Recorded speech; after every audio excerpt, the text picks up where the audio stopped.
I hear sometimes these stories on the recruiting trail of people who negatively recruit against Alabama. I just love to hear what they say.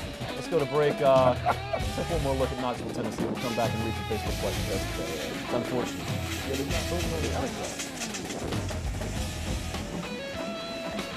You and I continuously talk about the words being overpaid for coaches.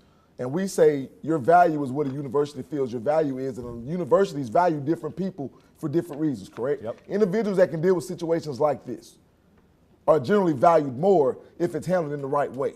You got to be really careful because there are two things in play here. Number one is really serious allegations, right. Sexual assault, really serious allegations. But then we're also living in this kind of post-Duke lacrosse world, if you will, where we've had documented cases of athletes, college athletes, pro athletes as well, being wrongfully and falsely accused of these same kinds of things.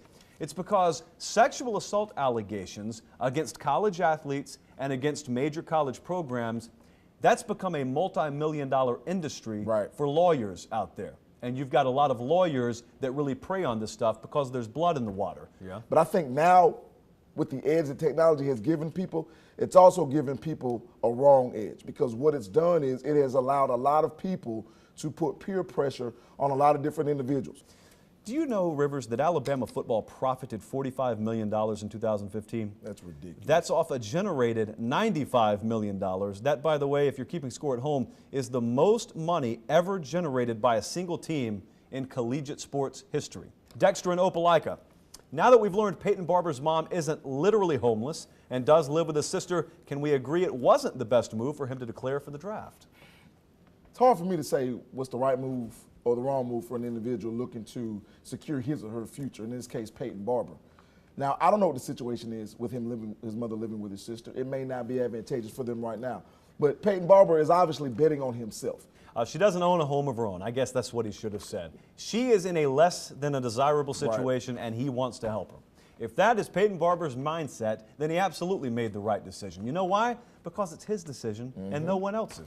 So who in the world am I to say he didn't make the right decision? Once again, if this was a vacuum, if he was a robot, which is all a lot of people view football players as, then yeah, he made the wrong decision. He's not. He's an actual human being, with a life outside of the football complex.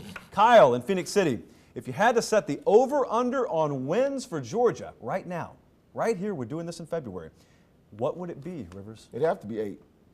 Like, to me, it would have to be, and the way I look at it is, Georgia has consistently won between 9, 10 games, like 9.5 games over the past 6, 7 years. So for me to think that there won't be some type of drop-off is ludicrous in my opinion. Let me say this, though. Now, we just read this article about Alabama and all the profit they've had. We're not reading articles when it comes to Auburn and big profit. And let me tell you something. Before a lot of you just want to say make or break, do or die, you're out of here if you don't win X number of games, there is a thing called a buyout to consider. And there's a thing called new salaries for a new staff to consider.